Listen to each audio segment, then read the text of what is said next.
Hello, dear students. Good morning to all of you. Today is the lecture number 2 for class 12th and chapter is the magnetism and matter. तो बेटा आज हमें जो topic लेना है बेटा वो अर्थ मैग्नेटिज्म। तो थोड़ा अर्थ मैग्नेटिज्म को समझने से पहले बेटा कुछ ज़रूरी इंपॉर्टेंट डेफिनेशंस हैं, बेटा उसको आप समझ लीजिएगा। बेटा ये मान लीजिए बेटा ये जो है हमारे पास ये हम अर्थ बना रहे हैं और हमने मान लिया बेटा जो अर्थ है ये बेटा एक स्फेरिकल है, करेक्ट। तो बेटा एक लाइन हम बेटा इसके अंदर इमेजनरी लाइन हम एक पास करते हैं और ये जो इमेजनरी लाइन जहाँ पर भी इस अर्थ को इंटरसेक्ट करेगी वो अर्थ के पोल कहलाते हैं, ठीक है ना। इस तरह से बेटे अगर मैं इसको नॉर्थ पोल और इसको मैं साउथ पोल मानता हूँ तो मेरे पास जो बेटे एन और एस होगा वो क्या हो जाएगा,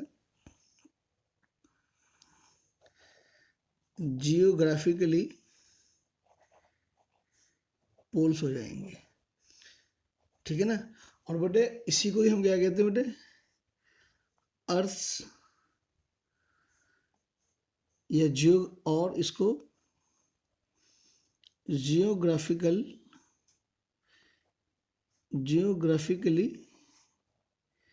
एक्सिस भी कहते हैं।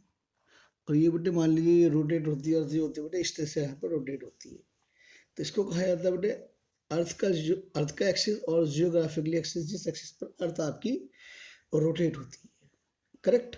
This is the axis of earth.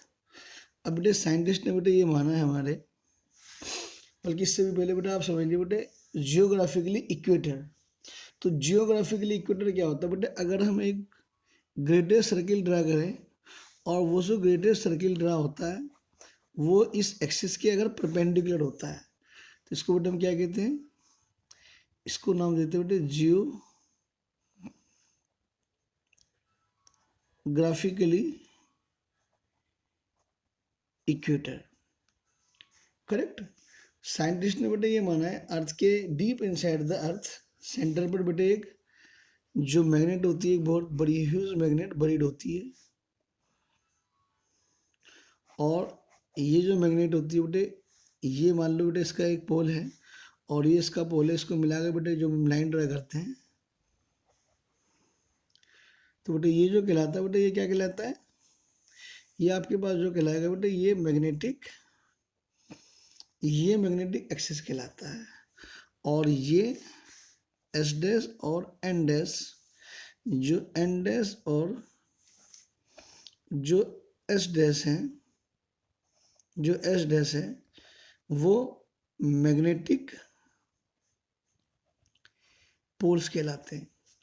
तो दोस्तों जियोग्राफिकली एक्सिस और मैग्नेटिक एक्सिस के बीच में एक एंगल होता है जिसको हम थीटा कहते हैं, लगभग ये जो होता है लगभग 20 डिग्री का होता है। अब बेटा आता है magnetic equator.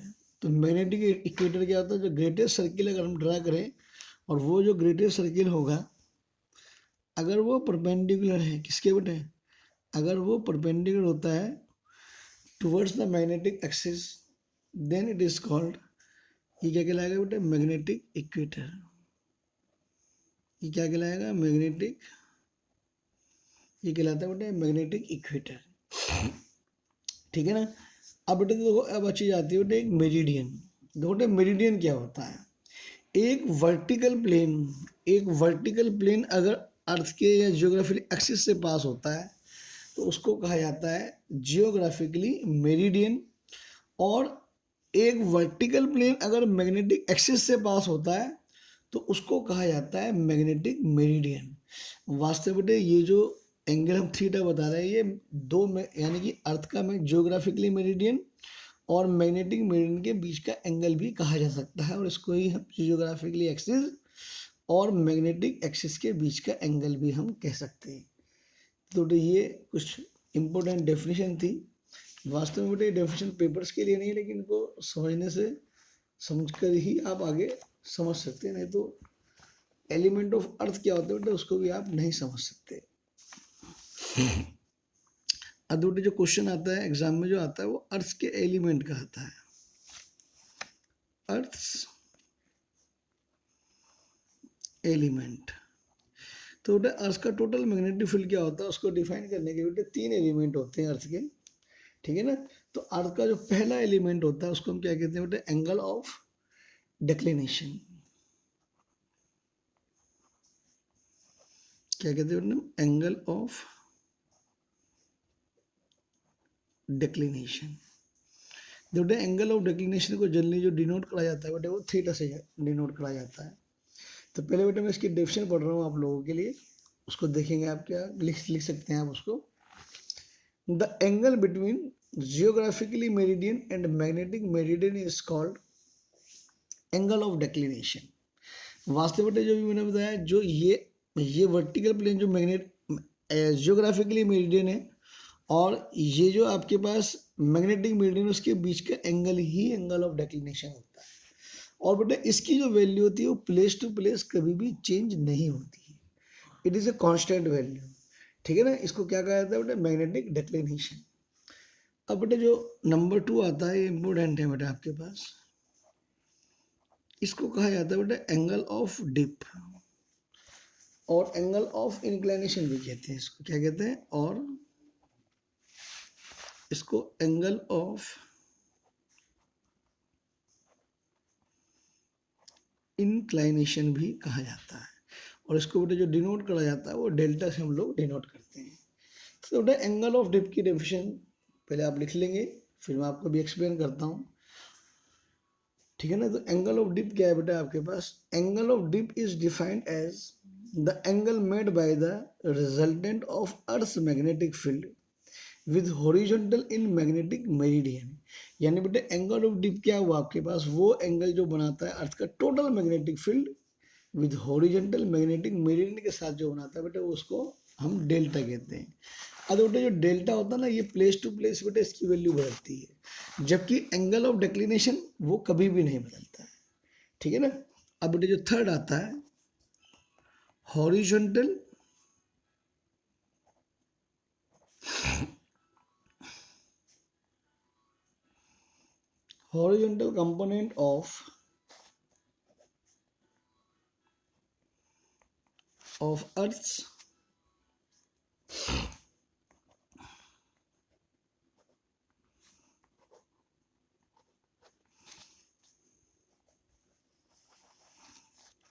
component of Earth's magnetic field। तो देखो क्या कहता है, the component of earth magnetic field along the horizontal line in the magnetic meridian is called horizontal component of Earth's magnetic field। तो बेटे समझने की कोशिश करना बेटे,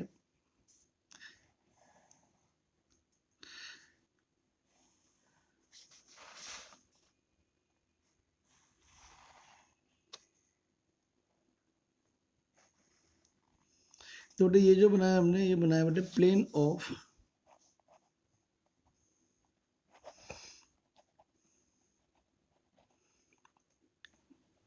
ऑफ मैग्नेटिक मेरिडियन। इसको बेटे नाम दे सकते हो आप ए, बी, सी और डी।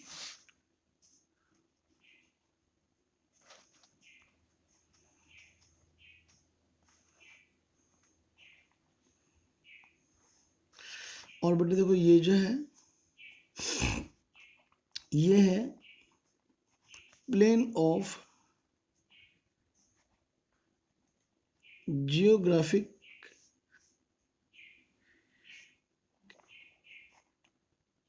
मेरिडियन, ठीक है ना बेटा।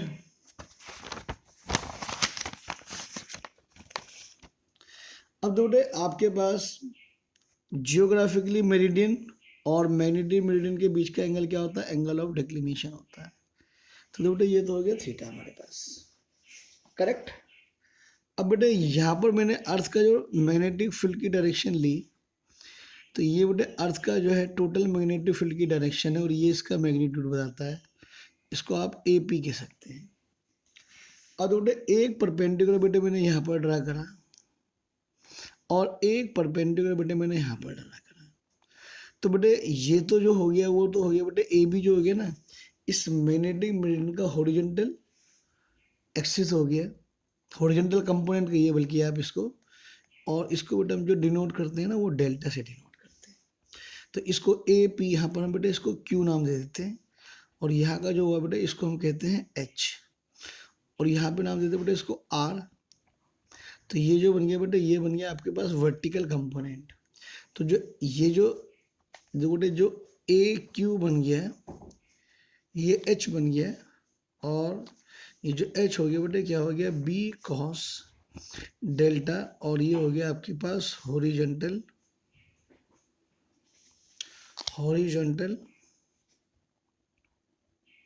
कंपोनेंट, ठीक है ना। और जो वर्टिकल कंपोनेंट हो गया, जो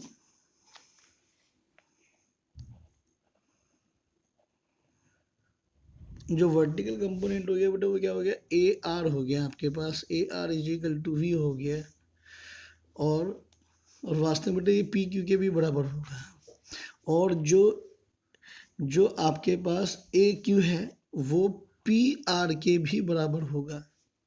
तो वी क्या हो जाएगा बेटा ये आपके, और ये एच हुआ तो बेटा ये भी एच हुआ, ये भी वी हुआ, तो ये बन गया बेटे बी साइन डेल्टा, ठीक है ना। तो ये आपके पास हुआ बेटे। इसको अगर मैं क्वेश्चन नंबर 1 और बेटे मैं क्वेश्चन नंबर 2 मान लूँ, और 1 का स्क्वायर प्लस 2 का स्क्वायर कर कर बेटे मैं इसका सम करता हूँ, तो ये बन जाता है बेटा H square plus V square, B square common, sine square delta plus cos square delta is equal to B square dot 1। तो बी की जो वैल्यू आती है वो root H square plus V square आ जाती है। इसी प्रकार से देखो अगर हम इक्वेशन नंबर 2 को इक्वेशन नंबर 1 से अगर हम डिवाइड कर दें, तो B sine delta upon B cos delta is equal to V upon H आता है। तो ये जो आता है तो 10 डेल्टा आ जाता है we upon H.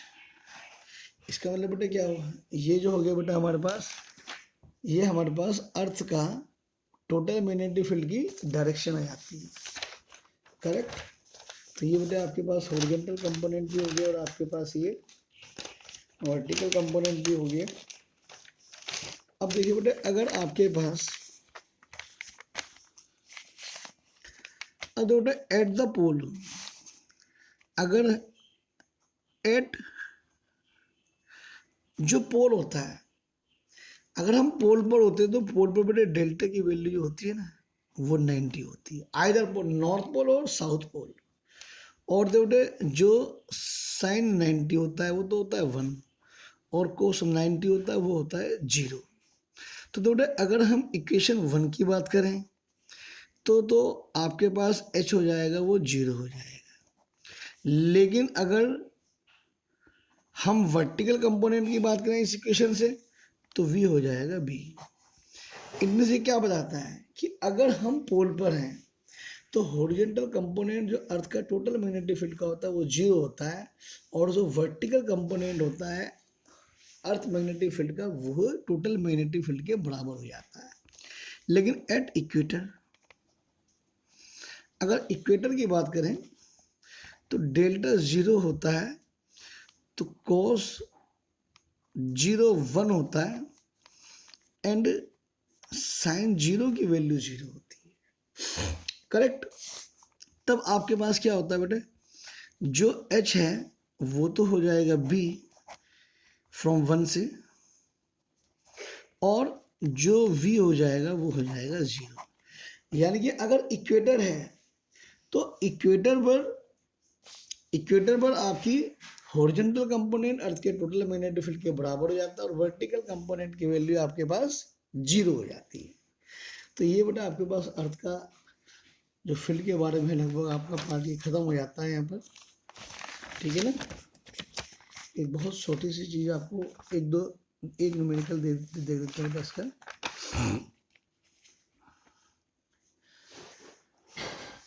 The horizontal component of Earth's magnetic field is 0.4 into 10 की power minus 2 Tesla, and the angle of dip is 30 degree.